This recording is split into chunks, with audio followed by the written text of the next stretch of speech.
ஹைதராபாத்தை சேர்ந்த ஒரு சாதாரண மிடில் கிளாஸ் ஃபேமிலிங்க. ஹஸ்பண்டு, ஒய்ஃபு, 2 குழந்தைங்க, பெண் குழந்தைங்க வந்து இந்த ஃபேமிலியில் இருக்காங்க. இப்போ ஹஸ்பண்டுக்கு வந்து ஒரு சரியான வருமானம் கிடையாது. ஒய்ஃப் வந்து எந்த ஒரு சம்பாத்திரம் இவங்களுக்கும் கிடையாது. ஹஸ்பண்ட் மட்டும் தான் அந்த ஃபேமிலியை சம்பாதிக்கிறார். அவருக்கும் ஒரு சரியான வருமானம் கிடையாது. வருமானம் கம்மியாக இருக்குது, நம்ம வந்து ஏதாச்சும் நல்லா காசு சம்பாதிக்கணும் அப்படின்னு சொல்லிட்டு இவருக்கு வந்து ஒரு ஐடியா வருது. என்ன ஐடியா வருதுன்னு பார்த்தீங்கன்னா, இப்போ வந்து இந்த 2025 எல்லாருமே கான்டென்ட் கிரியேஷன் தானே பண்ணிக்கிட்டு இருக்காங்க. பல பேர் கான்டென்ட் கிரியேஷன் பண்ணி பல லட்சங்கள் வரை சம்பாதிச்சுக்கிறாங்கன்னு சொல்லிட்டு பல பேர் பேசிக்கிறாங்க. நம்மளும் கான்டென்ட் கிரியேஷன் பண்ணுவோமே, ப்ளஸ் நம்ம வைஃபையும் கூட சேர்த்துக்கிட்டு பண்ணுவேமே, அதானே இப்போ ட்ரெண்டிங்காக இருக்கதா அப்படின்னு சொல்லிட்டு கான்டென்ட் கிரியேஷன் பண்ணலாம் சொல்லிட்டு ஒரு ஐடியா இவருக்குள்ள வருது. இப்போ ஐடியா வந்ததுக்கப்புறம் இவர் வந்து கான்டென்ட் கிரியேஷன் பண்ணுறதுக்கு ஸ்டார்ட் பண்ணுறாரு, வைஃபோட சேர்ந்துக்கிட்டு. கான்டென்ட் கிரியேஷன் சொன்ன உடனே நீங்கள் என்ன நினைப்பீங்க? நம்ம வந்து வீடியோ போடுறோம்ல அந்த மாதிரி வீடியோஸ் நினைப்பீங்க. இல்லாட்டி இந்த கப்பல் விளாகிங்லாம் பண்ணி போடுறாங்களா சில பேர், ஹஸ்பண்ட் அண்ட் ஒய்ஃபு மரியாதையான முறையில், அந்த மாதிரி வீடியோஸ் நீங்கள் நினைப்பீங்க. ஆனால் அந்த மாதிரி வீடியோஸ் இது கிடையாது. இவங்க வந்து 18+ வீடியோஸ். 18+ வீடியோஸ் எப்படின்னு பார்த்தீங்கன்னா, இந்த ஹஸ்பண்டும் ஒய்ஃபும் ஒன்றா இருக்கக்கூடிய அந்த சமயத்தை ஒரு வீடியோவாக எடுத்து இன்டர்நெட்ல பப்ளிஷ் பண்ணி அதில் வந்து ஏகப்பட்ட பல லட்சங்கள் வந்து சம்பாதிச்சிருக்காங்க. ஏகப்பட்ட கிடையாது, பல லட்சங்கள் வந்து இவங்க சம்பாதிச்சிருக்காங்க. எங்கத்தை போய் சொல்றதுன்னு சுத்தமாக புரியல. இப்போ வந்து இவங்களை வந்து அரெஸ்ட் பண்ணிட்டாங்க. அரெஸ்ட் பண்ணி ஜெயிலில் வச்சிருக்காங்க. அண்ட் ஹஸ்பண்ட் அண்ட் ஒய்ஃபை தான் அரெஸ்ட் பண்ணியிருக்காங்க. அந்த குழந்தைங்களோட ஃபியூச்சர் வந்து நினைச்சு பாருங்க, அந்த ஏரியாவில் இருக்கக்கூடிய ஆளுங்களாம் எப்படி இவங்களை பார்ப்பாங்கன்னு சொல்லிட்டு இதை பற்றி கூட யோசிக்காம இந்த மாதிரி ஒரு சீப்பான வேலையை பண்ணி வச்சிருக்காங்க. இன்டர்நெட் வந்ததுக்கப்புறம் ஒரு பக்கம் நம்மளை வந்து டெவலப் பண்ணிக்கிட்டு இருந்துச்சுன்னா, இன்னொரு பக்கம் வந்து இந்த மாதிரி சீரழிச்சுக்கிட்டு இருக்கு. அதில் ஒரு எக்ஸாம்பிள் தான் இது. இப்போ இதை தொடர்ந்து இன்டர்நெட்ல வந்து இந்த டேட்டிங் ஆப் வந்து ரொம்ப ட்ரெண்டிங்காக சுற்றிக்கிட்டு இருக்குங்க. இந்த டேட்டிங் ஆப்ல என்ன பண்ணுவாங்கன்னு பார்த்தீங்கன்னா, ஒரு அனானமஸ் மேல் பர்சன் இருப்பாரு, இன்னொன்று அனானமஸ் ஒரு ஃபீமேல் பர்சன் இருப்பாங்க.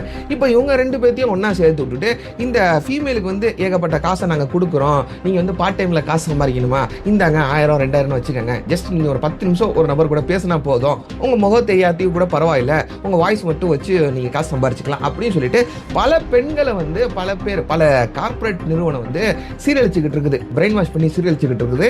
இன்னைக்கு வீடியோவில் அந்த ஃபர்ஸ்ட் டாபிக், இந்த ஹஸ்பண்ட் அண்ட் ஒய்ஃபோட லீலைகள், அதை பற்றி பார்க்க போகிறோம். அண்ட் அதே சமயத்தில் இந்த டேட்டிங் ஆப்னு சொல்லிட்டு ஒரு வேலையை பண்ணிட்டு இருக்காங்கல்ல, இதை பற்றி இன்னைக்கு வீடியோவில் பார்க்க போகிறோம். வாங்க வீடியோக்குள்ள போகலாம். அதுக்கு முன்னாடி நம்ம சேனலில் அப்லோட் பண்ணக்கூடிய வீடியோஸ்லாம் உங்களுக்கு பிடிச்சிருந்துச்சுன்னா நம்ம சேனலை சப்ஸ்கிரைப் பண்ணிக்கிங்க. சப்ஸ்கிரைப் பண்ண தான் இந்த மாதிரி வீடியோஸ்லாம் நம்ம சேனலில் அப்லோட் பண்ண உடனே உங்களுக்கு நோட்டிஃபிகேஷன் வரும். நோட்டிஃபிகேஷன் வந்துச்சுன்னா இந்த வீடியோஸ்லாம் உங்களுக்கு மிஸ் ஆகாது. சரி, வீடியோக்குள்ள போகலாமா? Hello everyone, this is Yasser. Welcome to Yasser Speaks.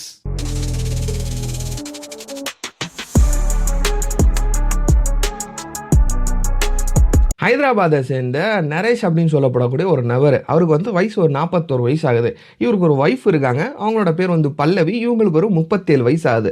இவங்களுக்கு வந்து 2 குழந்தைங்க இருக்காங்க, 2மே பெண் குழந்தைங்க. ஒரு பொண்ணு வந்து +2 படிச்சுக்கிட்டு இருக்காங்க, இன்னொரு பொண்ணு வந்து 10th படிச்சுக்கிட்டு இருக்காங்க. இவங்க வந்து ஒரு சாதாரண மிடில் கிளாஸ் ஃபேமிலி. நரேஷுக்கு வந்து என்ன வேலைன்னு பார்த்தீங்கன்னா, அவர் வந்து இந்த ஆட்டோ ஓட்டுற வேலை, இந்த கேப் ஓட்டுற வேலை, கேப் டிரைவர், ஆட்டோ டிரைவராக ஹைதராபாத்தில் வந்து வேலை பார்த்துக்கிட்டு இருக்காரு. அதை தொடர்ந்து ஏகப்பட்ட வேலைகளும் பார்ட் டைமாக ஏகப்பட்ட வேலைகள்லாம் பார்த்துக்கிட்டு வந்திருக்காரு. இவங்க பல்லவி வந்து ஹவுஸ் ஒய்ஃப். இவங்க வந்து எந்த ஒரு வேலைக்கும் போகிறதில்ல. இப்போ இந்த நரேஷ் சம்பாதிக்கக்கூடிய அந்த வருமானம் வந்து அந்த குடும்பத்துக்கு பத்தலை. ஏன்னா இந்த இப்போ 2 பொண்ணுங்களையும் படிக்க வைக்கணும். இவங்க வந்து இவங்களுக்கு ஏகப்பட்ட செலவுகள்லாம் இருக்குது, ஃபேமிலி செலவுகள்லாம் இருக்குது. ஸோ இவங்களுக்கு வந்து அந்த வரக்கூடிய வருமானம் வந்து பத்தலை. அதனால நரேஷுக்கு யாரோ ஒரு 3rd கிளாஸ் மூதேவி வந்து ஒரு ஐடியா கொடுக்குது. என்ன ஐடியா கொடுக்குதுன்னு பார்த்தீங்கன்னா, இந்த மாதிரி ஆன்லைனில் வீடியோஸ் நீ பண்ணி போட்டேன்னா, கான்டென்ட் கிரியேஷன் ரொம்ப இப்போ ட்ரெண்டிங்காக இருக்குது, 2025 இருக்கும். இந்த மாதிரி ஆன்லைனில் நீ வீடியோஸ் கிரியேட் பண்ணி போட்டேன்னா உனக்கு வந்து நல்லா காசு வரும் அப்படின்னு சொல்லிட்டு ஃபர்ஸ்ட் ஒரு ஐடியாவை இவங்ககிட்ட வந்து கொடுக்குறாங்க, நரேஷ் கிட்ட வந்து கொடுக்குறாங்க. அது வந்து நரேஷ் என்ன இதெல்லாம் எனக்கு தெரியாது அப்படின்னு சொல்லிட்டு விட்டுறாப்புல. இல்லை, இதுக்கு உனக்கு வந்து ட்ரைனிங்லாம் கொடுப்பாங்க அப்படின்னு சொல்லிட்டு நரேஷை வந்து பிரெயின் வாஷ் பண்ணுறான் எவனோ ஒரு 425. அதுக்கப்புறம் நரேஷ் வந்து சரி கண்டென்ட் கிரியேஷன் பண்ணலாம், என்ன பண்ணுன்னு சொல்லிட்டு இதெல்லாம் கற்றுக்க ஆரம்பிச்சதுக்கப்புறம் இவங்க என்ன சொல்கிறாங்கன்னா, இந்த மாதிரி நம்ம யூடியூப்பில் இல்லைனா வீடியோஸ் பண்ணி போடுறோம்ல, இந்த மாதிரி வீடியோஸ் பண்ணி போட்டோன்னா உனக்கு வந்து கொஞ்சம் தான் காசு வரும். இதில் வந்து அட்வர்டைஸ்மெண்ட்டு, பிராண்ட் ப்ரொமோஷன் அது இதுன்னு வரும். அதில் வந்து உனக்கு கொஞ்சம் தான் காசு வரும். நீ வந்து இன்னும் ஒரு ஸ்டெப் மேலே போய் ஒரு வீடியோ கிரியேட் பண்ணி போட்டேன்னா, உன்னோட ஒய்ஃபையும் கூட சேர்த்து வச்சு ஒரு வீடியோ நீ போட்டேன்னா, அதில் வந்து இன்னொன்று நீ பல லட்சம் சம்பாதிக்கலாம். உன்னோட வருமான பிரச்சனை, இந்த வறுமை பிரச்சனைலாம் உனக்கு வந்து தீர்ந்து போயிடும் அப்படின்னு சொல்லிட்டு ஒரு ஐடியாவை, கேவலமான ஐடியாவை இந்த நரேஷ் கிட்ட கொடுக்குறான். அந்த நரேஷும் என்ன எப்படி பண்ணுறது அப்படின்னு சொல்லிட்டு கேட்குறாப்புல. அதுக்கு அதுக்கு இவன் என்ன சொல்கிறான்னா, நீ வந்து ஒரு மாஸ்க்கு நீயும் ஒரு மாஸ்க்கை போட்டுக்க, உன் ஒய்ஃபையும் ஒரு மாஸ்க்கை போட்டு வச்சுக்க. அதுக்கப்புறம் 2 பேரும் ஒண்ணா இருக்கிறத ஒரு வீடியோவா எடுத்து அத வந்து நீங்க வந்து வித்துறலாம். அதில வித்தீங்கன்னா நல்லா காசு நீங்க சம்பாரிக்கலாம் அப்படின்னு சொல்லிட்டு இந்த ஐடியா குடுக்குறான். அந்த ஐடியாவ இந்த நரேஷ் எப்படி ஏத்துக்கிட்டான்னு எனக்கு சுத்தமா புரியல. அந்த ஐடியாவையும் வாங்கிட்டு, சரி பல லட்சங்கள் வரப்போகுதுல்ல, நம்ம தான் முகமூடிலாம் போட்டுக்கிட்டு தானே பண்ண போறோம். நம்ம மூஞ்சி யாருக்கும் தெரிய போறதில்ல அப்படின்னு சொல்லிட்டு இந்த ஐடியாவ எடுத்துட்டு வந்து பல்லவி அவங்க ஒய்ஃப் கிட்ட குடுக்குறான். சரி இந்த மாரி நம்ம வீடியோ பண்ணுவோம். நம்மளோட வருமான பிரச்சனைலாம் தீர்ந்து போயிரும் அப்படின்னு சொல்லிட்டு இந்த பல்லவி கிட்ட கன்வின்ஸ் பண்ணி இந்த வீடியோவை வந்து ஷூட் பண்ணுறதுக்கு ஒரு செட்டப் பண்ணுறாங்க. ஒரு செட்டப் எப்படி பண்ணுறாங்கன்னு பார்த்தீங்கன்னா, ஒரு ஸ்டூடியோவே இவங்க வீட்டு மேலே ஒரு கூரை மாதிரி போட்டுட்டு, அந்த வீட்டுக்குள்ளே வந்து ஏகப்பட்ட இந்த லைவ் ஸ்ட்ரீமிங்குக்கெலாம் கேமராஸ்லாம் தேவைப்படும்ல, அதெல்லாம் என்ன தேவைன்னு எனக்கே தெரியல. இந்த மாதிரி ஏகப்பட்ட லைவ் ஸ்ட்ரீமிங் தேவைப்படக்கூடிய கேமராஸு, ப்ளஸ்ஸு அதுக்கப்புறம் இந்த எடிட் பண்ணக்கூடிய லேப்டாப்ஸு, இதெல்லாம் எல்லா எக்யூப்மெண்ட்ஸும் செட்டப் பண்ணி ஒரு ஸ்டூடியோவே வச்சு அங்கே வந்து இவங்க வந்து ஒன்றா இருந்திருக்காங்க. ஒன்றா இருக்கிற வீடியோ வந்து லைவ் ஸ்ட்ரீமிங் பண்ணி காசாக்கியிருக்காங்க. ப்ளஸ் இவனுங்க என்ன பண்ணியிருக்கானுங்கன்னா, இவனுங்க அந்த ஒன்றா இருக்கக்கூடிய வீடியோஸ் வந்து கூறு போட்டு விற்றுருக்கானுங்க. கூறு போட்டுனா சப்ஸ்கிரிப்ஷன் மாடலில். இப்போ ஒரு 2 மினிட்ஸ் வீடியோ வேணுமா, இந்த ₹500 கொடுக்குறேன்.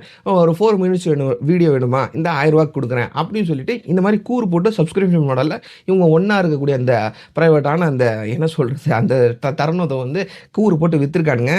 என்ன இலவை பண்ணி வச்சுருக்கான்னு தெரியல. அந்த 420 பையன் இவனுக்கு வந்து ஐடியா கொடுத்துருக்கான். அவன் வந்து கண்டிப்பாக எவரோ ஒரு புரோக்கராக இருப்பான். இது ஏன்னா இவங்க வந்து ஒரு வெப்சைட்டில் தான் லைவ் ஸ்ட்ரீமிங் பண்ணியிருக்காங்க. ஒரு ஆப்பில் தான் இந்த வீடியோஸ் எல்லாம் அப்லோட் பண்ணி விற்றுருக்காங்க சப்ஸ்கிரிப்ஷன் மாடலில். ஸோ அந்த கம்பெனிக்காரன் தான் இந்த ஏஜென்ட் அனுப்பி இவங்க வந்து பிரெயின் வாஷ் பண்ணியிருப்பான். சரி அவனுங்க பிரெயின் வாஷ் பண்ணானா இவனுங்களுக்கு எங்கே போச்சு அறிவு? கொஞ்சம் கூட அறிவு வேணாமா? காசு கிடைக்குதுன்னா என்ன வேணால் சீப்பான வேலைகள் பண்ணாமா?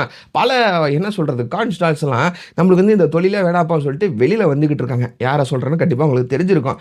ஆனால் இவங்க வந்து சாதாரண மிடில் கிளாஸ் ஃபேமிலி, இவங்களுக்கு ஒரு சுத்தமாக அறிவே இல்லாமல் இந்த மாதிரி ஒரு தொழிலில் போய் இறங்கியிருக்காங்க.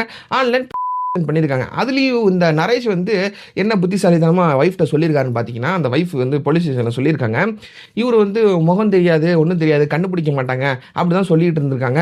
ஆனால் நீங்கள் வந்து ஈஸியாக கண்டுபிடிச்சிட்டீங்க, எப்படி இது அப்படின்னு சொல்லிட்டு அப்பாவியாக இந்த பல்லவி வந்து சொல்லியிருக்காங்க. என்ன இலவ சொல்கிறது, என்ன இலவ இந்த நரேஷை திட்டுறது, என்ன ஒன்றுமே புரியல. இப்போ இந்த ஜூன் 26 நினைக்கிறேன், இந்த 2 பேத்தையும் வந்து அரெஸ்ட் பண்ணிடுறாங்க. 2 பேத்தையும் எப்படி அரெஸ்ட் பண்ணுறாங்கன்னு அந்த கதையை சொல்கிறேன் கேளுங்க. இந்த நரேஷுக்கு வந்து ஒரு 420 பையன் வந்து ரெஃபர் பண்ணான்னா, இந்த நரேஷ் போய் இன்னொரு ஃப்ரெண்டு கிட்ட, அவரோட ஃப்ரெண்டு கிட்ட இந்த மாதிரி நான் வந்து தொழில் பண்ணிக்கிட்டு இருக்கேன், நல்லா காசு வருது, பல லட்சங்கள் வருது. ஏன்னா இந்த இது காசில் சம்பாரிச்சு இந்த நரேஷ் வந்து பில்டிங் மேலே பில்டிங்கே கட்டிட்டாப்புல, இதில் நல்லா வருமானம் வருது அப்படின்னு சொல்லிட்டு ஃப்ரெண்டு கிட்ட போய் சொல்லியிருக்காரு. அதுக்கு ஃப்ரெண்டு வந்து அப்படியாப்பா சரிப்பா மூஞ்சிலாம் தெரியாதா எல்லாம் கேட்டுக்கிட்டு இந்த ஃப்ரெண்டு போய் நல்ல ஃப்ரெண்டு போல போலீஸ் ஸ்டேஷனில் வந்து கம்ப்ளைண்ட் பண்ணிட்டாரு, பற்ற வச்சு விட்டாரு. அதுக்கப்புறம் தான் திடீர்னு ரைடு போயிருக்காங்க. இவங்க வீட்டு மேலே தானே மொட்டை மாடியில் தானே இந்த ஸ்டூடியோ வந்து அமைச்சிருக்காங்க. திடீர்னு வந்து ரைடு போயிருக்காங்க. ரைடு போன சமயத்தில் இவங்க 2 பேரும் ரெடி பண்ணிட்டு இருந்திருக்காங்க. வீடியோ வந்து லைவ் ஸ்ட்ரீம் பண்ணுறதுக்கு ரெடி பண்ணிட்டு இருந்திருக்காங்க. அந்த டைமில் போலீஸ் ஆளுங்க போய் ஹைதராபாத் போலீஸ் ஆளுங்க கைங்களமாக இவங்களை பிடிச்சிருக்காங்க. பிடிச்சதுக்கு ஃபஸ்ட்டு இவங்க என்ன சொல்லியிருக்காங்கன்னு பார்த்தீங்கன்னா, நாங்கள் வந்து இந்த கான்டென்ட் கிரியேஷன் தான் பண்ணுவோம், இதில் ஒன்றும் தப்பு இல்லையே அப்படின்னு சொல்லிட்டு வெக்கமே இல்லாமல் சொல்லியிருக்காங்க. கான்டென்ட் கிரியேஷன் பண்ணுறதுனா உங்களுக்கு என்னடா தெரியும், நீ வந்து கேப் டிரைவருங்கிற, இவங்களுக்கு வந்து எந்த ஒரு ஐடியா இருக்கிற மாதிரி தெரியல, உங்கள் ஒய்ஃபுக்கு என்னடா கான்டென்ட் கிரியேஷன் பண்ணுறீங்க அப்படின்னு சொல்லிட்டு அதுக்கப்புறம் தான் ஒன்று ஒன்றா எடுக்கிறாங்க. அந்த லேப்டாப்பில் ஏகப்பட்ட வீடியோஸ் இருந்திருக்குது, இதெல்லாம் எடுத்துகிட்டு வந்து சீஸ் பண்ணிவிட்டு இவங்க வந்து இப்போ ஜூன் 26 அரெஸ்ட் பண்ணியிருக்காங்க. கை காலமாக பிடிச்சி எங்கே நம்ம இந்த சமுதாயம் போய்கிட்டு இருக்குது சுத்தமாக புரியல. காசு கிடைக்குதுன்னா எந்த ஒரு சீப்பான வேலையும் சாதாரண மிடில் கிளாஸ் ஃபேமிலிங்க, நம்மள மாதிரி சாதாரண மிடில் கிளாஸ் ஃபேமிலி, இவங்க வந்து காசு கிடைக்குதுன்னு சொல்லிட்டு இந்த மாதிரி ஒரு ஆன்லைன் பண்ணியிருக்காங்க. சொல்கிறதா இது என்ன சொல்கிறது எனக்கு சுத்தமாக புரியல. இவங்களே ஒரு தனியாக கான் இண்டஸ்ட்ரி ஃபேமிலியாக இருக்கக்கூடிய இந்த கான் இண்டஸ்ட்ரி வந்து ஆரம்பிச்சு விட்ருக்காங்களா, என்னத்தை சொல்கிறது எனக்கு சுத்தமாக புரியல. பேர் ஏதாச்சும் உங்களுக்கு தெரிஞ்சிச்சுன்னா அதை வந்து கமெண்ட்டில் சொல்லிட்டு போங்க. ஏன்னா நம்ம ஏகப்பட்ட வீடியோஸில் இதை பற்றி இந்த மாதிரி வீடியோஸ் நம்ம பேசி போட்டிருக்கோம். அதில் வந்து நம்ம வந்து டேரெக்டாக மென்ஷன் பண்ணுறதில்ல, அதுக்கு வந்து நம்ம கான் இண்டஸ்ட்ரின்னு மென்ஷன் பண்ணுறோம். அதில் வந்து பல பேர் வந்து திட்டிகிட்டு இருக்காங்க, அது வந்து கான் கிடையாதுரா அதெல்லாம் இதெல்லாம் சொல்லிட்டு இருக்காங்க. அதை வந்து டேரெக்டாக மென்ஷன் பண்ண வேணாமே அப்படின்னு சொல்லிட்டு நான் வந்து சிம்பாலிக்காக வேறு வேர்டை வச்சு மென்ஷன் பண்ணிட்டு இருக்கேன். அவ்வளோதான். உங்களுக்கு ஏதாச்சும் இதுக்கு பேர் வைக்கணும்னு தோணுச்சுன்னா அதை வந்து கமெண்ட்டில் சொல்லிட்டு போங்க. சரி, இது மாதிரி ஏகப்பட்ட விஷயங்கள் வந்து நடந்துகிட்டு இருக்குது. சமுதாயத்தை வந்து இந்த இன்டர்நெட் வந்து ஒரு பக்கம் டெவலப் பண்ணிக்கிட்டு இருந்தாலும் ஒரு பக்கம் வந்து சீரழிச்சுக்கிட்டு இருக்கு. இது ஒரு எக்ஸாம்பிள். இப்போ 2வது டாபிக் என்ன டாபிக்னு பார்த்தீங்கன்னா, ஆன்லைன் டேட்டிங் ஆப். பல பேருக்கு இது கண்டிப்பாக தெரிஞ்சிருக்கும். ஏன்னா யூடியூபுக்காரனே அட்வர்டைஸ்மெண்ட் ஓப்பனாக அட்வர்டைஸ்மெண்ட் பண்ணிக்கிட்டு இருக்கான். அதுக்கப்புறம் வந்து இன்ஸ்டாகிராமு ஏகப்பட்ட இன்ஃப்ளூயன்சர் வந்து ப்ரொமோட் பண்ணிக்கிட்டு இருக்காங்க ஆன்லைன் டேட்டிங் ஆப். அது எப்படி ப்ரொமோட் பண்ணுவாங்கன்னு பார்த்தீங்கன்னா, பசங்களுக்காக பார்த்து, ஏன்னா இதில் வந்து டார்கெட் பண்ணிக்கலாம்ல, டெமோகிராஃபிக்கு, அதுக்கப்புறம் மேல் ஃபீமேல்னு சொல்லிட்டு ஆடை வந்து டார்கெட் பண்ணிக்கலாம். அவங்களுக்கு மட்டும் இந்த ஆடை காட்டலாம் இந்த சோஷியல் மீடியாவில். ஸோ இந்த மாதிரி டார்கெட்டட் ஆடியன்ஸுக்கு வந்து என்ன பண்ணுறாங்கன்னா, இந்த நைட் நேரத்தில் 12 மணிக்கு நீங்கள் தனியாக இருக்கீங்களா, நாங்கள் உங்கள் கூட பேசுகிறோம் அப்படின்னு சொல்லிட்டு ஒரு பெண்களை வச்சு, ஒரு ஃபீமேலை வச்சு, ஒரு ஃபீமேல் இன்ஃப்ளூயன்சரு, சீரியல் ஆக்ட்ரஸ் இவங்களெல்லாம் வச்சு ப்ரொமோஷன் பண்ணுறானுங்க. இவனுக்குலாம் வெக்கமா இல்லையா? ஆன்லைனில் பண்ணிட்டு இருக்காங்க இவங்க. இந்த ஆப்பெல்லாம் தடை செய்யணும். ஆனால் இவனுக்கு வந்து ஒரு கவசத்தை வச்சிருக்காங்க. என்ன கவசத்தை வச்சிருக்காங்கன்னா, இது வந்து ஒரு டேட்டிங் ஆப்பு. இந்த Shaadi.com, இந்த மேட்ரிமோனி ஆப்லாம் இருக்குல்ல, அந்த மாதிரி இது வந்து ஒரு டேட்டிங் ஆப்பு.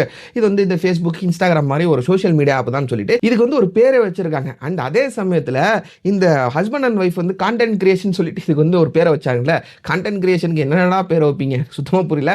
அந்த மாதிரி இவனுக்கு வந்து இது வந்து ஒரு ஃப்ரெண்ட்ஷிப் ஆப்பு, டேட்டிங் ஆப்பு அப்படின்னு சொல்லிட்டு ஆன்லைனில் பண்ணிக்கிட்டு இருக்கானுங்க. இப்போ இதுல ஏகப்பட்ட ஆப் இருக்குது. ஏகப்பட்ட ஆப் நீங்க கண்டிப்பா பார்த்திருப்பீங்க. ஆட் மூலியமா ஏகப்பட்ட ஆப் பார்த்திருப்பீங்க. அதுல ஒரு ஆப் மட்டும் நான் சொல்றேன் பாருங்க. அதோட பேர் வந்து ஃப்ரெண்ட் அப்படின்னு சொல்லப்படக்கூடிய ஆப். இந்த ஆப்போட அட்வர்டைஸ்மெண்ட்டும் பல பேர் பார்த்திருப்பீங்க. ஏன்னா இதுல தான் ஏகப்பட்ட சீரியல் ஆக்டர்ஸ் எல்லாம் வந்து ப்ரொமோஷன் பண்ணிக்கிட்டு இருக்காங்க. இப்போ இந்த ஃப்ரெண்ட் ஆப் வந்து யாரால கண்டுபிடிக்கப்பட்டதுன்னு பார்த்தீங்கன்னா, இந்த பெங்களூர்ல இருக்கக்கூடிய இந்த ஐடி கம்பெனியில் ஏதோ வேலை பார்க்கக்கூடிய ஒரு எம்ப்ளாயிஸால 4-5 ஃப்ரெண்ட்ஸால சேர்த்து கண்டுபிடிக்கப்பட்ட ஒரு ஆப். ஒரு ஸ்டார்ட் அப் கம்பெனியை இவங்க வந்து ஆரம்பிக்கிறானுங்க. அந்த ஆரம்பிக்க காலகட்டத்தில் இவங்க என்ன சொல்கிறாங்கன்னா, இது வந்து ஃபேஸ்புக்கு, இன்ஸ்டாகிராம் மாதிரி போல ஒரு ஆப்பு. இது வந்து ஒரு டேட்டிங் ஆப், அவ்வளோதான். பிடிச்சவங்க கூட பேசிக்கலாம், பிடிக்காதவங்க அவங்க பாட்டுக்கு அவங்க வேலையை பார்க்கலாம் அப்படின்னு சொல்லிட்டு ஒரு ஆப் வந்து கண்டுபிடிக்கிறாங்க. கண்டுபிடிச்சதுக்கப்புறம் இந்த ஆப்பை வந்து கிராஃப்டான் அப்படின்னு சொல்லப்படக்கூடிய ஒரு வெளிநாட்டு கம்பெனி, அந்த கம்பெனி வந்து கிட்டத்தட்ட 6.2 மில்லியன் அளவுக்கு பணத்தை வந்து இந்த ஆப்புக்கு வந்து ஃபண்டிங் பண்ணுது. ஃபண்டிங் பண்ணி இவனுங்க என்ன சொல்கிறாங்கன்னா, நாங்கள் வந்து ஸ்டார்ட் அப் ஈக்கோ சிஸ்டம் வந்து வளர்த்துக்கிட்டு இருக்கோம் இந்தியாவில் அப்படின்னு சொல்லிட்டு கேவலமான ஒரு விஷயத்த சொல்கிறானுங்க. ஆனால் அது உண்மையான ரீசன் கிடையாது. ஏன்னா இவனுங்க யாருன்னு பார்த்தீங்கன்னா, பப்ஜி, பிஜிஎம்ஐ இந்த மாதிரி கேமிங் ஆப்பை தயாரிக்கக்கூடிய ஒரு கம்பெனி. அந்த கம்பெனிக்கு தெரியும். ஏன்னா இந்த கம்பெனி இந்த கேம் எல்லாம் விளையாடக்கூடிய ஆளுங்க யாராக இருப்பாங்க பார்த்தீங்கன்னா, 18 வயசு, 20 வயசு, 25 வயசு, மேக்ஸிமம் ஒரு 28 வயசு வரைக்கும் விளையாடுவாங்கன்னு நினைக்கிறேன். விளையாடுவாங்களா என்னன்னு எனக்கு தெரியல. இது வரைக்கும் நான் விளையாண்டது இல்லை.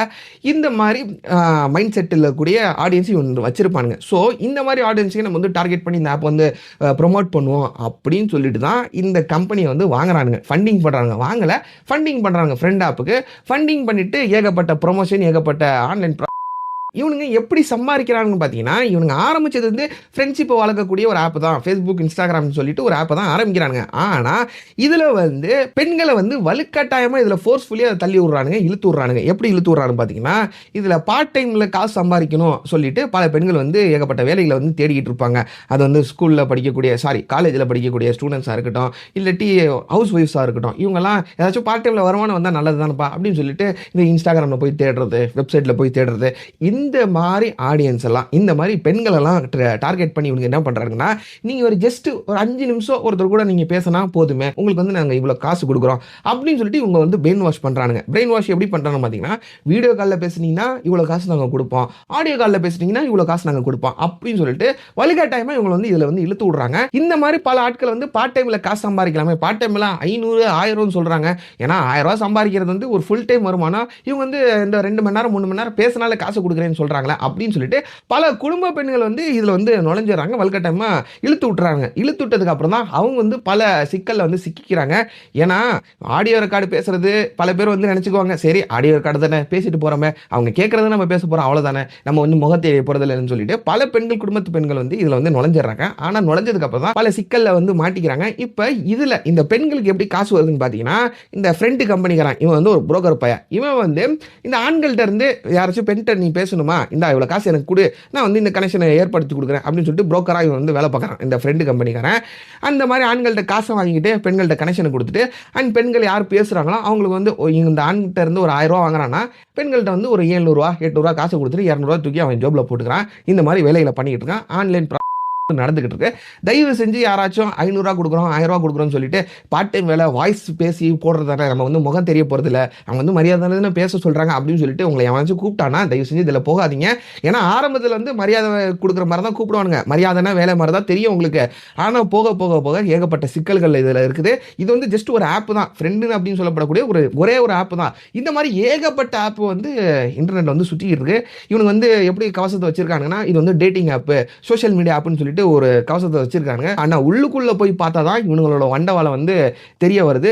பல பெண்கள் வந்து மாட்டிக்கிட்டு அதுக்கப்புறம் சிக்கி சீனா அணிஞ்சுக்கிட்டு இருக்காங்க. ஸோ தயவு செஞ்சு யாராச்சும் ரூ. 500 குடுக்குறேன், ரூ. 1000 குடுக்குறேன்னு சொல்லிட்டு உங்கள இந்த ஆப்ல இன்ஸ்டால் பண்ண சொன்னானுங்கன்னா, தயவு செஞ்சு பண்ணாதீங்க. அவனுங்க செவுல்லயே 2 விட்டு யாராச்சும் உங்கள்ட்ட வந்து ப்ரமோட் பண்ணி உங்க ஃப்ரெண்ட்ஸோ எவனாச்சும் குடுத்தாங்கன்னா, அவங்களையும் தடுத்துட்டு அவங்க செவுல்ல 2 விட்டுட்டு இதெல்லாம் வேஸ்ட்டான ஆப்டா அப்படின்னு சொல்லிட்டு அவங்களுக்கு அறிவுரை சொல்லுங்க. நீங்களும் போய் அதில போய் விழுந்துறாதீங்க. இத தான் உங்கள்ட்ட ஷேர் பண்ணணும்னு நெனைச்சேன். 2 விஷயத்தையும் நான் கவர் பண்ணிட்டேன்னு நெனைக்கிறேன். அவ்வளோதான் இன்னைக்கு வீடியோ. நாளைக்கு இன்னொரு இன்ட்ரஸ்டிங்கான வீடியோல பார்க்கலாம். டில் தென் டேக் கேர். பாய்.